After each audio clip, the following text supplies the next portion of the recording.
কোম্পানির এক অফিসারের নাম থেকে। কক্সবাজারের আগের নাম ছিল ফালনকি। কক্সবাজার বাংলাদেশের সেরা দর্শনীয় স্থানের মধ্যে একটি।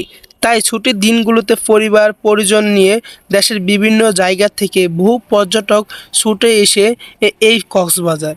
এখানে সাগরের বুকে আছড়ে পড়া ঢেউগুলো পর্যটকদের মুগ্ধ করে। কক্সবাজারে রয়েছে 4টি সি বিচ, 1 লাবণী, 2 কলাতলি, 3 সুগন্ধি এবং ইনানি সি বিচ। কক্সবাজারে অনেকেই ঘুরতে আসেন 1 রাত 2 দিনের প্ল্যান নিয়ে। তাই আমাদের এইবারের ভিডিওতে থাকছে কক্সবাজার 2 রাত 3 দিনে বিস্তারিত ভ্রমণ তথ্য।